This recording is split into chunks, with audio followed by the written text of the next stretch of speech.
behind the boat. So it's actually below water. And even if they get stopped by the Coast Guard, They released it.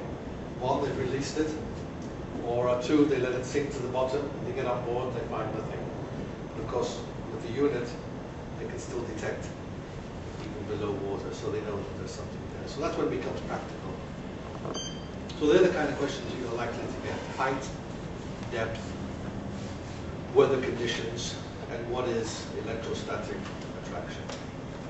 They're the four principal kinds of questions you're likely to get. And if you can answer those comfortably, then all the other questions will be derivatives of the same. They'll just be variations of that same question, put in a different way. One customer asked me what to expect. And way down the other end, you have the radio waves.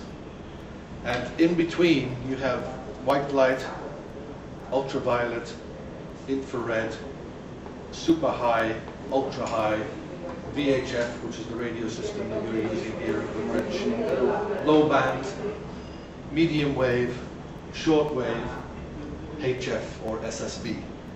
So that is the radio frequency spectrum.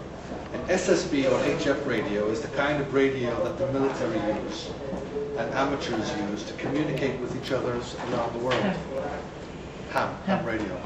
So what happens is it bounces off the ionosphere, and that's why a radio communication that takes place in London could effectively be received by the same device. Because the lower the frequency, the greater the distance. But also you have power as well.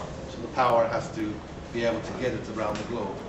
Likewise happens with this, but instead of being a transmitter as well, it's a pure passive receiver. So that simple process board is operating in frequencies below SSB, below HF.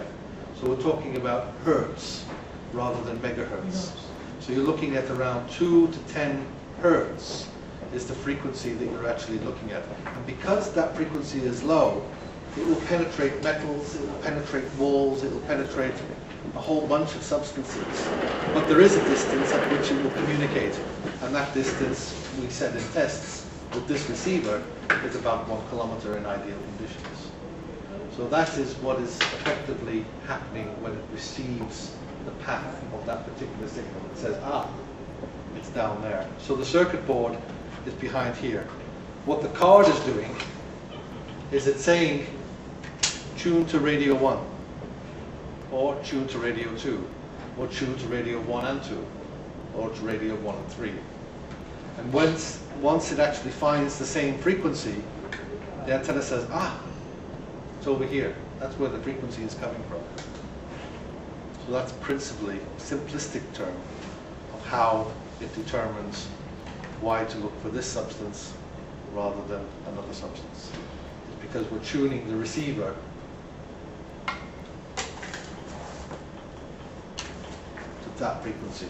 You said there is another plate also inside, right? A Behind plate here. and this thing.